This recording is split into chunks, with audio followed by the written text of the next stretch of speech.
Hello friends, आप सभी का स्वागत करते हैं हमारे चैनल हरदोई रश्मि ब्लॉग पर। तो आप सभी देख रहे हैं दर्द से मोहब्बत भाग 220। इससे पहले इस कहानी के 219 भाग अपलोड हो चुके हैं चैनल पर। अगर आप सबने नहीं पढ़ा है तो ज़रूर पढ़ लीजिएगा। तो अब तक आप सबने पढ़ा था फ्रेंड्स, अक्षत ने भी अवनी की बाजू पकड़कर उसे खींचते हुए कहा कि अरे बड़ी माँ, कुछ भी नहीं होगा, यही तो मज़ा है बारिश में नहाने का, और आप हो कि कमर का दर्द का बहाना लगा रही हो। अवनी ने भी थोड़ा सा गुस्से में अक्षत की बाजू पर मारा, लेकिन अक्षत ने तो अवनी के दोनों ही हाथों को पकड़कर उसे घुमा दिया।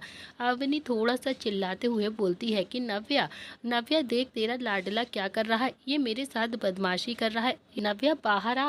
इतना आप सब लोग पिछले भाग में देख चुके थे। तो चलिए फ्रेंड, देखते हैं अब आगे इस कहानी में क्या होता है। नव्या और दिशा दोनों ही बाहर आ जाती हैं। नव्या कुछ बोलती उससे पहले ही संकल्प ने नव्या का हाथ पकड़कर कहा कि अरे आ जाओ ना बड़ी माँ, बहुत ज़्यादा मज़ा आएगा, आ जाओ ना आप भी। नव्या तो बहुत ही ज़्यादा खुश होकर बारिश में आकर भीगने लगी थी। अवनी हैरानी से बोलती है कि तुझे तो इसे रोकना चाहिए, और तू है जो खुद ही उनके साथ नहा रही है।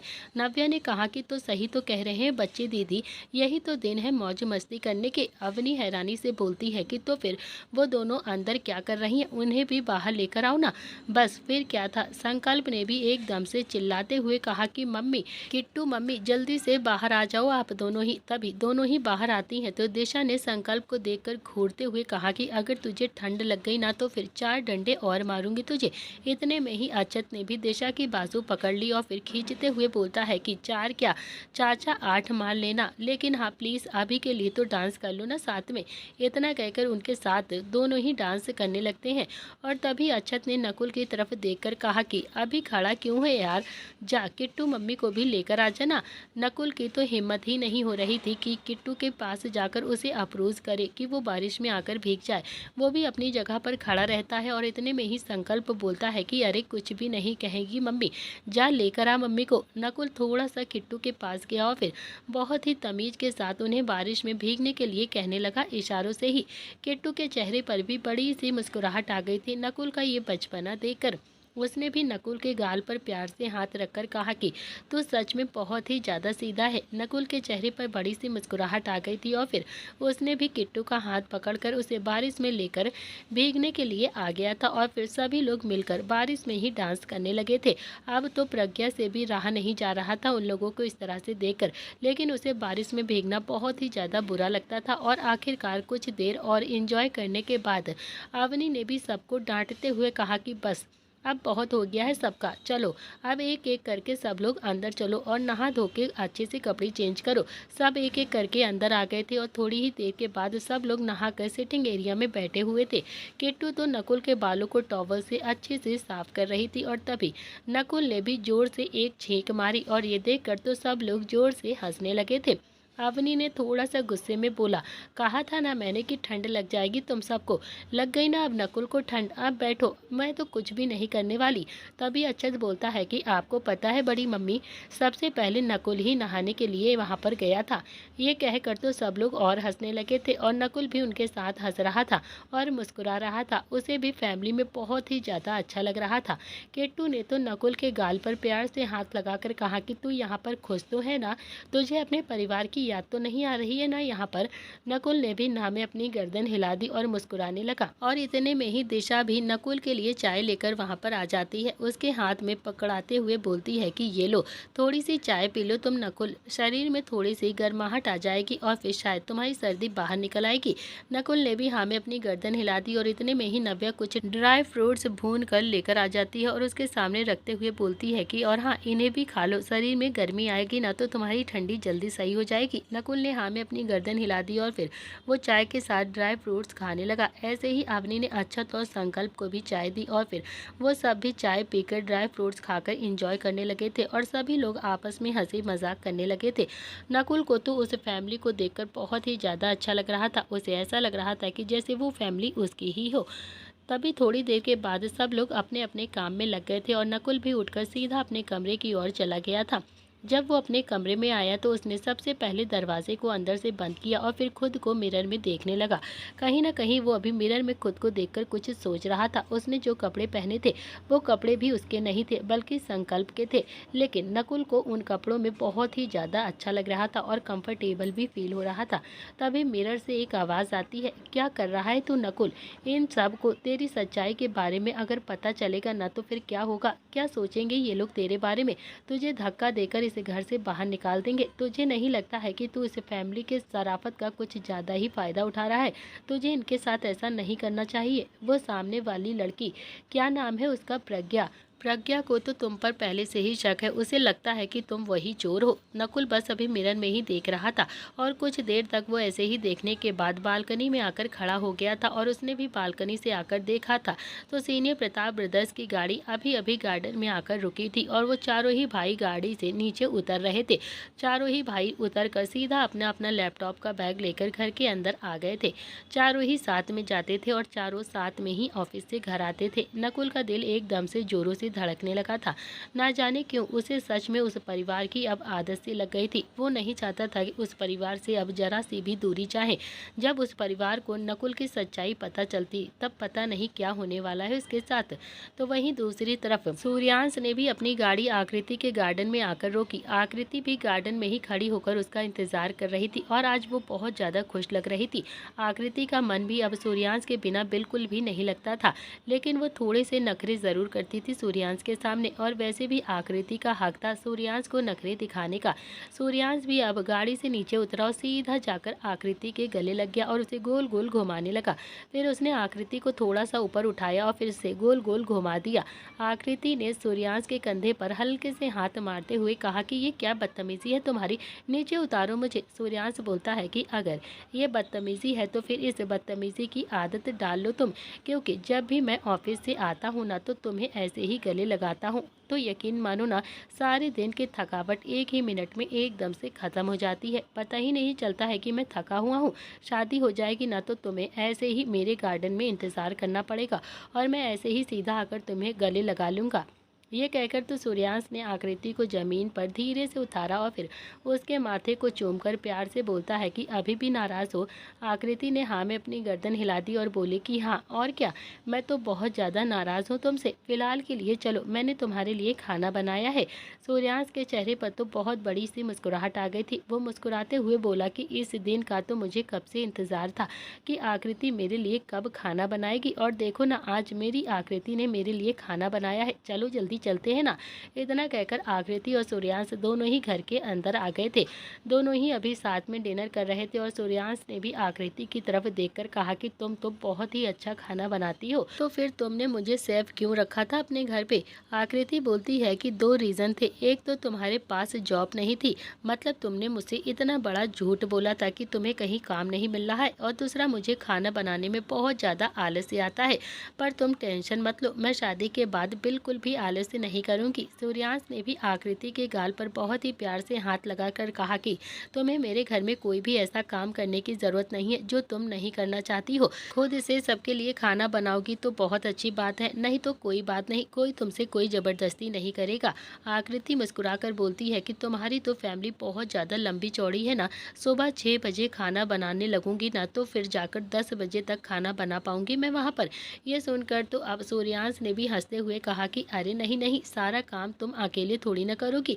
मेरी 4 चाची है ना, वो भी किचन में ही लगी रहती हैं और सबके लिए बहुत प्यार से खाना बनाती हैं।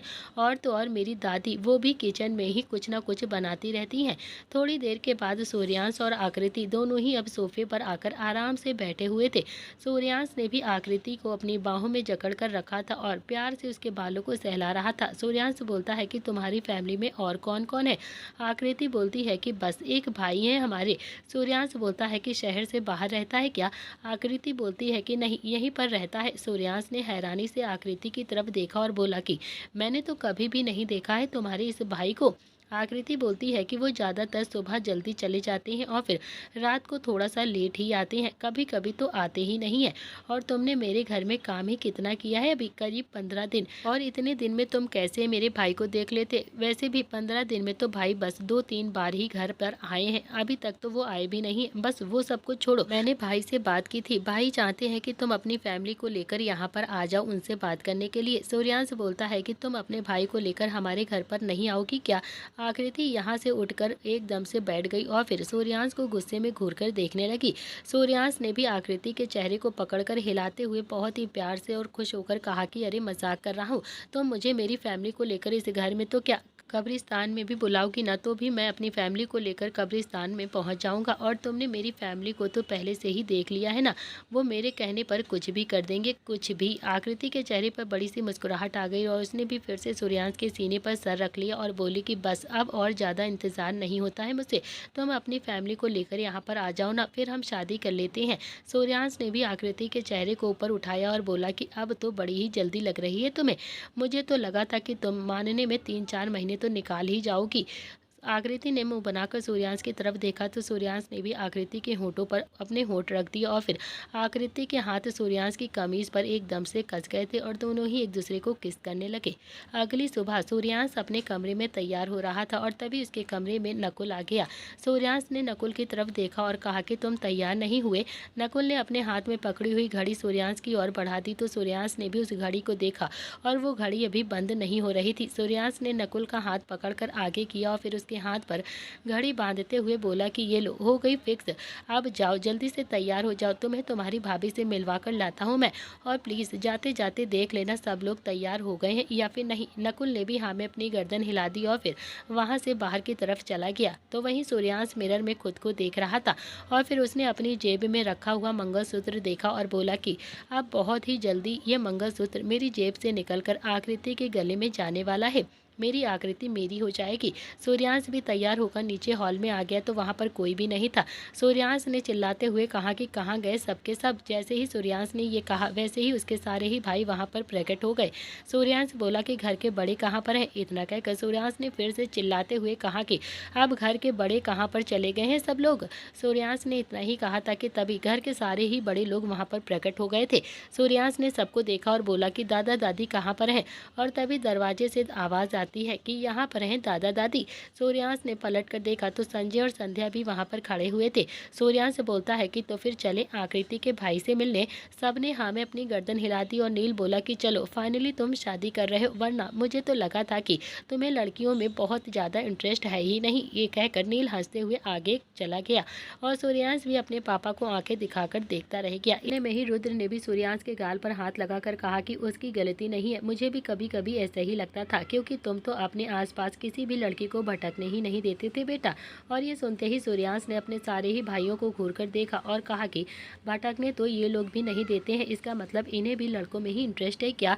रुद्र बोलता है कि अब मुझे क्या पता, जब इनकी शादी की बात करेंगे ना तब इनका पता चलेगा। चलो चलो अब जल्दी चलो, तुम्हारे साले से मिलने के बाद हमें ऑफिस भी तो जाना है। अगले आधे घंटे में प्रताप हाउस में से 4 गाड़ियां बाहर निकली। सूर्यांश अपने चारों ही भाइयों के साथ एक गाड़ी में बैठा था। उसे थोड़ी सी घबराहट हो रही थी। उसने भी अपने दिल पर अपना हाथ रखा और फिर खुद से बोलता है कि महादेव सब कुछ अच्छा ही करना, पता नहीं क्यों बहुत ज्यादा बेचैनी हो रही है। वहीं दूसरी तरफ आकृति भी रसोई में लगी हुई थी, क्योंकि वो जानती थी कि पूरी ही फैमिली आएगी तो फिर उनके सबके लिए नाश्ता अपने हाथों से ही वो बना रही थी। उसके चेहरे पर बड़ी सी मुस्कुराहट थी और दिल में थोड़ी सी घबराहट भी। उसे नहीं पता था कि वो पूरी फैमिली को एक साथ देखेगी तो फिर कैसे रिएक्ट करेगी, लेकिन उसे बहुत ज़्यादा खुशी हो रही थी कि वो एक ऐसे परिवार में जा रही है जहाँ पर अपने बेटी की खुशी के लिए वो लोग कुछ भी कर सकते हैं। आकृति ने भी खाना बनाकर अच्छे से रख दिया और फिर जल्दी से अपने कमरे में चली जाती है। उसने भी अपने कमरे में आकर अपना कबर्ड खोला तो उसे कुछ भी ढंग का पहनने के लिए मिल ही नहीं रहा था, जिससे वो थोड़ा सा इरिटेट हो गई थी। ये कह सकते हैं कि आकृति कुछ ऐसा पहनना चाहती थी जिससे प्रताप फैमिली एकदम से इम्प्रेस हो जाए, जबकि प्रताप फैमिली तो पहले से ही उसका इम्प्रेस हो चुकी थी। मगर फिर भी आकृति को कुछ ऐसा पहनना था जिसे पहनकर वो सबकी नज़रों में अपने लिए और ज़्यादा इज्जत बना ले। फाइनली आकृति ने भी एक लाइट पिस्ता ग्रीन कलर की साड़ी निकाली। उसे लेकर वो सीधा मिरर के सामने आ गई और फिर उसने में खुद से लगाकर देखा। उसे वो साड़ी ठीक ठाक लग रही थी अपने ऊपर। थोड़ी देर के बाद वो साड़ी पहनकर मिरर के सामने आ गई और फिर खुद से बोलती है कि ये कुछ ज़्यादा तो नहीं हो गया है ना? नहीं नहीं, ओवर तो नहीं है, साड़ी तो बिल्कुल सिंपल है और वैसे भी पूरी फैमिली मुझे साड़ी में देखेगी तो ज़्यादा खुश हो जाएगी। वैसे भी सूर्यांश ने कहा था कि उसकी फैमिली को एकदम से ट्रेडिशनल बहू चाहिए, मैं इसमें अच्छी लग रही हूँ। यह कहकर आकृति ने भी हल्का सा मेकअप किया, माथे पर एक बिंदी लगाई और हाथों में चूड़ियाँ पहनी और सीढ़ियों से होते हुए नीचे आ गई और हाथ जोड़कर महादेव के सामने खड़ी हो गई। वो कुछ बोलती, महादेव, पहली बार किसी लड़के को देखकर मन हुआ है कि अपना घर बसा लूँ मैं। पहली बार सूर्यांश के साथ अपनी लाइफ बिताने के लिए सोच रही हूँ मैं। आप तो जानते ही हो ना कि बहुत बड़ा परिवार नहीं है मेरा, लेकिन अब बहुत बड़े परिवार की बहू बनने वाली हूँ मैं, तो फिर मेरा साथ देना। और तभी सूर्यांश की आवाज़ आती है कि तथास्तु पुत्री, तुम जो भी मांग रही हो ना, अवश्य पूर्ण होगा वो। कुछ देर तक तो आकृति वहाँ पर ऐसे ही खड़ी रहती है, क्योंकि उसे तो समझ ही में नहीं आया कि वो क्या करे और क्या ना करे, कि तभी संध्या बहुत ही प्यार से बोलती है कि आकृति बेटा, इतना क्या सोच रही हो तुम? अब हम सब तुम्हारे अपने ही तो है ना? आकृति के चेहरे पर बड़ी सी मुस्कुराहट आ गई और फिर वो भी थोड़ा सा हिचकिचाते हुए बोलती है कि आइए ना, बैठिए आप लोग। पूरी प्रताप फैमिली जाकर सिटिंग एरिया में आराम से बैठ गई थी और आकृति किचन में चली गई। आकृति पहले पानी लेकर आती है और फिर वापस से किचन में चली जाती है और सबके लिए चाय बनाने लगती है। तभी अवनी ने सूर्यांश की तरफ देखा और कहा कि तुम्हारी बेबी अकेले काम कर रही है, जाओ उसका हाथ बटाओ, जाकर उसकी कुछ मदद कर दो। सूर्यांश भी उठकर सीधा किचन में चला गया और फिर जाते ही उसने आकृति को पीछे से अपने गले लगा लिया। आकृति तो एकदम से घबरा गई थी, उसने भी डरते हुए पीछे पलट कर देखा तो सूर्यांश को देखा और फिर आंखें दिखाते हुए बोलती है कि अरे क्या कर रहे हो तुम? सूर्यांश बोलता है कि मम्मी ने ही कहा है कि मैं तुम्हारी मदद कर दूं। आकृति प्यार से बोलती है कि अच्छा, और तुम यहाँ पर मेरी मदद कर रहे हो ये? सूर्यांश ने भी हाँ में अपनी गर्दन हिला दी और बोला, और नहीं तो क्या, मदद ही तो कर रहा हूँ मैं। ये कहकर उसने फिर से आकृति को अपने गले लगा लिया और हल्के से उसे किस कर लिया। तो फिर आकृति भी उसके सीने पर हाथ रखकर उसे धक्का देते हुए बोलती है कि जाओ यहाँ से, मैं अपना काम खुद ही कर लूँगी। सूर्यांश बोलता है कि देखो, अगर मैंने तुम्हारी मदद नहीं की ना तो फिर मम्मी बहुत ज़्यादा बुरा मान जाएंगी। आकृति ने भी अपने दोनों ही हाथों को जोड़ते हुए कहा कि अरे जाओ ना सूर्यांश प्लीज़, वैसे ही पूरी फैमिली को देखकर मुझे बहुत ज़्यादा घबराहट हो रही है, ऊपर से तुम चिढ़ाने में एकदम से भी कसर नहीं छोड़ रहे हो, प्लीज़ चले जाओ ना, मैं कर लूँगी अपना सारा काम। सूर्यांश ने भी ना में अपनी गर्दन हिला दी और फिर इस बार मुस्कुराकर बोलता है कि अच्छा ठीक है, नहीं करूँगा शरारत, चलो तुम्हारा काम करवा देता हूँ। ये कहकर उसने भी चाय को कप में निकाला और फिर आकृति के साथ हाथ बटाने लगा। करीब आधे घंटे के बाद सब लोग लंच कर रहे थे और आकृति भी सबको खाना परोस रही थी, लेकिन उसकी नज़रें तो बस बार बार दरवाजे पर टिकी थी। कहीं ना कहीं वो अपने भाई का इंतज़ार कर रही थी, लेकिन भाई अभी तक आया नहीं था उसका, इसीलिए उसे थोड़ी सा डर भी लग रहा था। तभी सूर्यांश बोलता है कि आकृति, आ जाएगा तुम्हारा भाई। ये सुनते ही संध्या ने कहा कि आकृति का भाई भी है? सूर्यांश ने हाँ में अपनी गर्दन हिलाते हुए बोला कि हाँ, आकृति का एक भाई है, वही तो रिश्ते की बात करेगा। आकृति उसी का ही तो इंतज़ार कर रही है दादी। रुद्र और नील एक दूसरे को देखने लगे थे, क्योंकि दोनों को ही ये बात बहुत ज़्यादा अजीब लग रही थी कि आकृति का एक भाई भी है, जबकि सबको ऐसा लगता था कि जैसे आकृति के आगे पीछे कोई भी नहीं है। और तभी आकृति बोलती है कि भाई आ गए। सबने दरवाजे की तरफ देखा तो सबकी आंखें एकदम से हैरानी से फैल गई थी। सबके हाथ में जो चम्मच थी वो एक साथ डाइनिंग टेबल पर छूट गई थी। सूर्यांश तो उठकर एकदम से आंखें फाड़कर सामने खड़े शख्स को हैरानी से देखने लगा था। बस एक नकुल था जो कि खाना आराम से खा रहा था, जिसे किसी से कोई भी मतलब नहीं था। वो तो बस पूरा ध्यान से अपने खाने में लगा हुआ था। और तभी अक्षत ने नकुल के हाथ पर एक हाथ मारकर कहा कि अबे तू ये क्या कर रहा है? यहाँ पर शादी फिक्स होने की बजाय टूटने वाली है और तू है जो यहाँ पर पेट भरकर खाए जा रहा है, बस करना। नकुल ने भी अब मासूम सा चेहरा बनाकर अक्षत की तरफ देखा और फिर तभी संकल्प ने कहा कि अबे तेरे मुँह से निवाला नहीं उतर रहा है तो उसे क्यों रोक रहा है? उसे खा लेने देना, उसे बहुत तेज भूख लगी है, खा ले। फिर इतना कहकर संकल्प ने अक्षत की तरफ देखते हुए कहा कि खा ले, जल्दी जल्दी तू भी खा ले, क्योंकि अब ये रिश्ता तो नहीं होने वाला है ना वैसे भी। और तभी सूर्यांश के मुंह से निकला कि सच हम, तुम इतने में ही आकृति सीधा सक्षम के पास चली गई और फिर सक्षम, जो कि प्रताप फैमिली को देखकर अंदर तक एकदम से जल गया था, आकृति ने भी सक्षम की बाजू पकड़ी और फिर उसे लेकर डाइनिंग टेबल पर आ गई और सबको इंट्रोड्यूस करवाते हुए बोलती है कि ये है मेरा भाई सक्षम। वैसे तो ये एज में ज़्यादा बड़ा नहीं है, सिर्फ 23 साल का ही है, लेकिन मेरा भाई तो बहुत ज़्यादा समझदार है ना। आपको पता है मेरे भाई ने बहुत ज़्यादा कम वक्त में ही बिजनेस वर्ल्ड में अपना नाम बना लिया है। बहुत अच्छे हैं मेरे भाई, जबकि पापा का बिजनेस जो कि पूरी तरह से बिखरा हुआ था, उसके बावजूद भी मेरे भाई ने सब कुछ खुद अकेले संभाल लिया है। फिर आकृति ने भी सक्षम की तरफ देखा और कहा कि और सक्षम भैया, ये देखिए, ये है सूर्यांश की फैमिली, मैंने आपको बताया था ना। सक्षम ने भी हाँ में अपनी गर्दन हिला दी और फिर पूरी फैमिली को देखने लगा। पूरी फैमिली एक एक करके डाइनिंग टेबल से अब उठने लगी थी। आकृति को भी कुछ समझ में नहीं आया कि आखिरकार ये यहाँ पर हो क्या रहा है। पूरी फैमिली समझ गए थे कि अब सक्षम अपनी बहन की शादी सूर्यांश से तो बिल्कुल भी नहीं करेगा। आकृति ने भी सबको ऐसे उठते हुए वहाँ से देखा तो उसके दिल की धड़कनें अब एकदम से बढ़ गई थी। उसने भी अब सूर्यांश के पास जाकर धीरे से पूछा कि सब लोग ऐसे उठ क्यों गए? अभी तो सब लोग अच्छे से खाना खा रहे थे ना, कुछ हुआ है क्या? सूर्यांश ने आकृति की तरफ देखा और कहा कि अब तुम्हारा भाई तुम्हारी शादी मुझसे बिल्कुल भी नहीं करेगा। ये सुनकर तो आकृति की आंखें एकदम हैरानी से फैल गई थी और मुंह खुला का खुला रह गया। सक्षम ने हाथ बांधकर कहा कि इच्छा को लेकर नहीं आए। सब लोग एक दूसरे का मुंह हैरानी से देखने लगे थे, क्योंकि इच्छा को सच में लेकर वो लोग नहीं आए थे। इच्छा कहीं ऐसे जाती ही नहीं थी। नील बोलता है कि सक्षम, ये दोनों एक दूसरे को पसंद करते हैं। सक्षम ने कहा कि मैंने तो ये पूछा है कि आप लोग इच्छा को लेकर क्यों नहीं आए। रुद्र बोलता है कि मैं जानता हूँ कि अब तुम ये शादी नहीं होने दोगे और ना ही ये रिश्ता एक्सेप्ट करोगे, इसीलिए बेहतर ये होगा कि हम लोग अपने परिवार को लेकर खुद ही यहाँ से चले जाएं। तो अब हम लोग चलते हैं। ये कहकर रुद्र ने भी सबकी तरफ देखा और वहाँ से चलने का इशारा किया। यहाँ तक कि सूर्यांश भी, उसके चेहरे पर भी अब बहुत ज़्यादा उदासी छा गई थी, क्योंकि वो जानता था कि सक्षम आकृति की शादी उससे बिल्कुल भी नहीं करेगा। उसने एक नज़र आकृति को देखा तो आकृति बोलती है कि क्या हुआ है, कोई मुझे कुछ बताए तो सही। लेकिन किसी ने भी कुछ भी नहीं कहा था। सब लोग अब एक एक करके वहाँ से जाने लगे। जब वो लोग दहलीज तक पहुँचते हैं तो सक्षम ने कहा कि मैं अपनी बहन की शादी सूर्यांश से करने के लिए बिल्कुल तैयार हूँ, लेकिन मेरी एक शर्त है। सबने एकदम से पलटकर सक्षम की तरफ देखा तो सक्षम ने भी हाथ बांधकर एटीट्यूड में कहा कि मुझे तो तुम लोगों पर यकीन नहीं है। मुझे नहीं लगता है कि तुम लोग मेरी बहन को खुश रखोगे। मेरी बहन बिना माँ बाप की पली बड़ी है और बहुत ज़्यादा अच्छी है, बहुत ज़्यादा सीधी भी है। उसे खरोच भी आई ना तो फिर मैं प्रताप फैमिली की ईंट से ईंट बजा दूंगा। लेकिन फिर भी मुझे आप लोगों पर यकीन नहीं है। लेकिन अगर आप लोग चाहते हैं कि मैं अपनी बहन की शादी सूर्यांश के साथ कर दूं, तो मेरी भी एक शर्त है। अगर वो शर्त आप लोग मानेंगे तो। रुद्र बोलता है कि कैसी शर्त? सक्षम बोला कि सुन पाएंगे आप मेरी शर्त, कर पाएंगे उसे पूरा? नील ने कहा कि ये तो शर्त सुनने के बाद ही हम डिसाइड करेंगे कि तुम चाहते क्या हो और क्या शर्त है तुम्हारी। सिंघानिया वाला प्रोजेक्ट, हमारा फार्म हाउस, हमारी कंपनी, शहर में अपनी बहन के नाम पर कोई कंपनी, क्या चाहते हो तुम, बताओ मुझे। सक्षम ने भी ना में अपनी गर्दन हिलाते हुए कहा कि ये सब तो मैं अपने दम पर ही हासिल कर लूँगा। मेरा घर देखकर आपको ऐसा नहीं लगता है कि मुझे किसी भी चीज़ की कोई भी कमी नहीं है?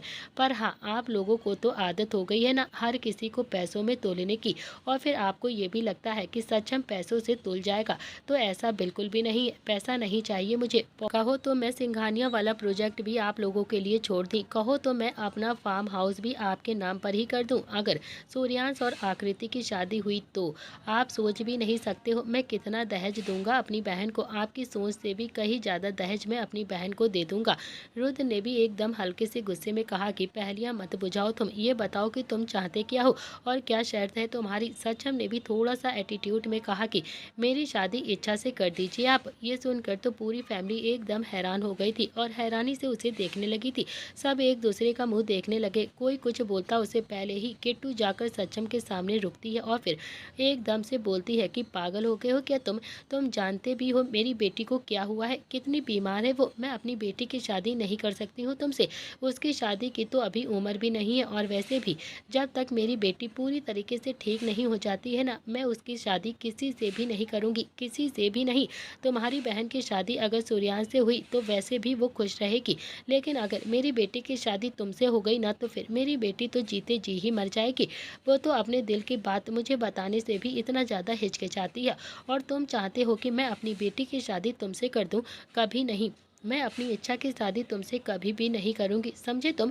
सक्षम ने भी अपनी एक ऐब्रो चढ़ाकर किट्टू की तरफ देखा और कहा कि आप अपने जिगर के टुकड़े की शादी मुझसे नहीं कर सकती हैं, लेकिन मैं अपनी बहन की शादी अपने दुश्मनों के बेटे से कर दूं। और हाँ, आप प्लीज़ ये बिल्कुल भी मत कहिएगा कि आपको पास्ट के बारे में कुछ भी नहीं पता है। जो कुछ भी हुआ है सब कुछ जानती है ना आप। बराबर की भागीदारी है आपकी और अवनी आंटी की, तो फिर इसमें पीछे हटने वाली कोई बात नहीं है। आखिरकार संजय ने कहा, सक्षम एक उम्र हो गई है मेरी और कब मर जाऊंगा कह नहीं सकता हूँ। ये अपने तजुर्बे के साथ कह रहा हूँ। मेरे सूर्यांश से ज़्यादा अच्छा लड़का तुम्हें आकृति के लिए कहीं मिल ही नहीं सकता।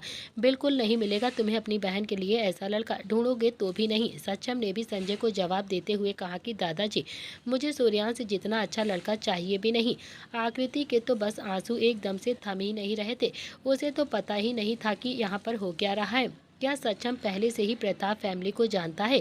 और क्या उसका भाई सक्षम इच्छा से प्यार करता है? कौन है इच्छा? उसने तो कभी इच्छा का नाम भी नहीं सुना। सूर्यांश ने भी कभी इच्छा के बारे में नहीं बताया उसे। पूरी फैमिली में इच्छा नाम की कोई लड़की भी नहीं आई थी उसके सामने। तो ये सब कुछ यहाँ पर क्या हो रहा उसे कुछ नहीं पता था। किट्टू ने भी सक्षम को देखकर कहा कि मैं अपनी बेटी की शादी तुमसे कभी भी नहीं करूँगी। सक्षम ने भी एक ऐब्रो चढ़ाकर कहा कि तो ठीक है फिर, जैसे आई थी ना वैसे ही चले जाइए आप, क्योंकि मैं भी अपनी बहन की शादी सूर्यांश से कभी भी नहीं करूंगा।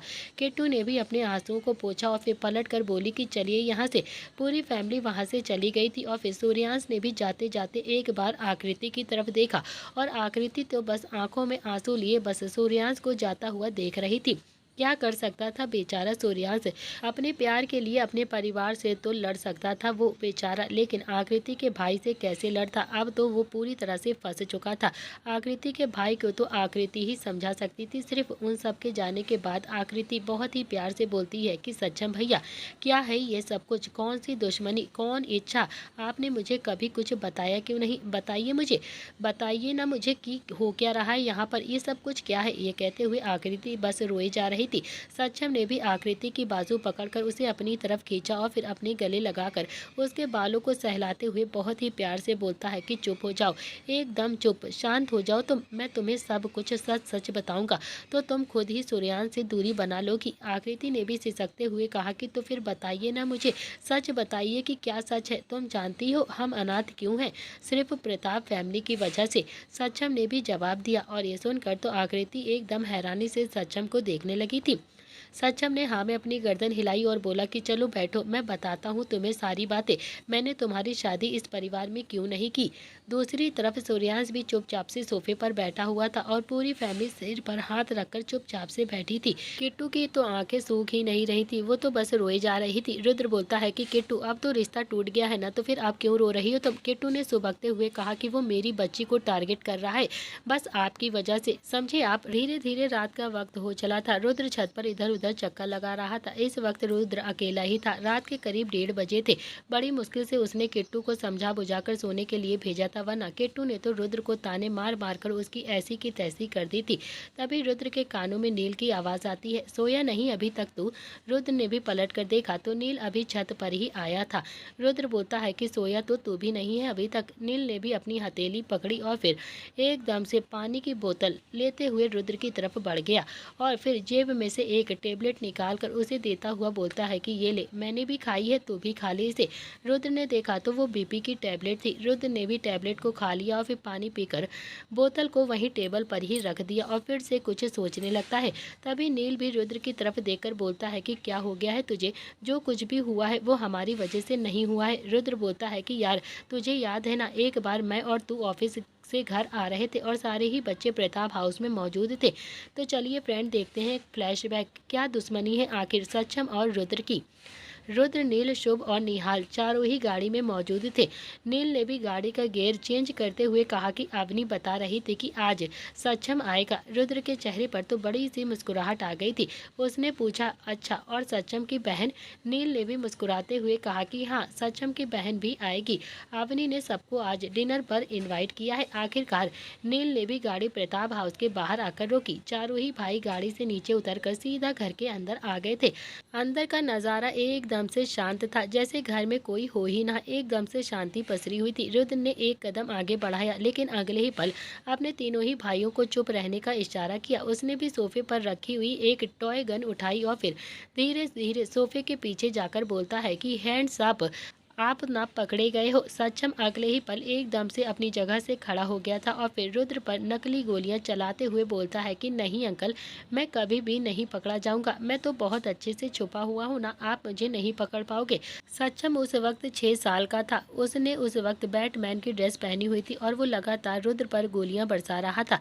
रुद्र भी उसके पीछे पीछे भागकर उसे गोलियां मार रहा था। तो वही नील, वो भी अब एक 5-6 साल के लड़के के साथ ऐसे ही खेल रहा था। नील भी उस लड़के के पीछे पीछे भागता हुआ बोलता है कि बेटा बचेगा तो तू भी नहीं, आज तुझे नहीं छोड़ूंगा। तू भी ना बहुत ज्यादा स्मार्ट बनता है ना, मुझसे तो तेरा बाप भी नहीं बच पाया, तो फिर तू कैसे बचेगा। वो लड़का भी भागता भागता सीधा शुभ के पीछे जाकर छुप गया था। शुभ ने भी अब टेबल पर रखी हुई गन उठाई और फिर इस बच्चे की तरफ पॉइंट करके बोला कि अब कहाँ जाओगे तुम बच के। वो बच्चा भी जोर जोर से हंसने लगा था। उसने भी सुपरमैन की कॉस्ट्यूम पहन रखी थी। ऐसे ही निहाल मानव और संकल्प के पीछे भाग रहा था और सभी निहाल को पीछे से पॉइंट कर रहे थे। निहाल ने भी पलट कर देखा तो वहां पर अक्षत खड़ा हुआ था, जिसने अभी शक्तिमान वाली कॉस्ट्यूम पहन रखी थी। निहाल ने भी कान पकड़ कर कहा कि सॉरी शक्तिमान, और अक्षत भी अब जोर जोर से हंसने लगा था। चारों ही भाई ऐसे ही बच्चों के साथ हंसी मजाक करके उनके साथ खेल रहे थे।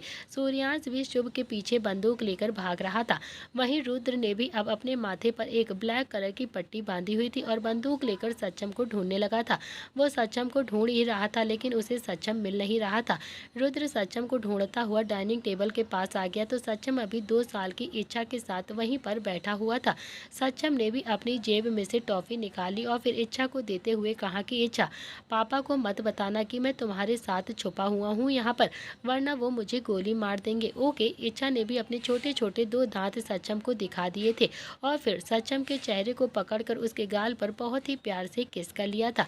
रुद्र ये नज़ारा आंखें फाड़कर देख रहा था। तो वहीं इच्छा ने जब अपने पापा को देखा तो अपने पापा की तरफ हाथ बढ़ा दिए, जैसे कह रही हो कि मुझे गोदी में ले लो पापा। रुद्र ने भी इच्छा को बहुत प्यार से अपनी गोदी में उठा लिया और इतने में ही सक्षम ने भी रुद्र को देख लिया था और वो उठकर बंदूक दिखाता हुआ बोलता है कि अंकल, थोड़ी देर के लिए ब्रेक ले लेते हैं, वरना मैं गोली मार दूंगा आपको। तो दोस्तों, इसी के साथ इस कहानी का आज का एपिसोड यहाँ पर समाप्त होता है। कल के एपिसोड में आपको पता चलेगा कि आखिर ऐसा क्या हुआ था इन दोनों परिवार के बीच में कि सक्षम और रुद्र की इतनी ज़्यादा दुश्मनी बढ़ गई कि अब एक दूसरे की शक्ल तक नहीं देखना चाहते हैं। क्या सक्षम करेगा आकृति की शादी सूर्यांश के साथ, और क्या प्रताप फैमिली करेगी इच्छा की शादी सक्षम के साथ। आखिर क्या है इन लोगों के बीच की दुश्मनी, ये सारी चीज़ें पता चलेंगी आपको नेक्स्ट एपिसोड में। कहानी पसंद आए तो लाइक शेयर सब्सक्राइब ज़रूर कर देना। Thank you friends.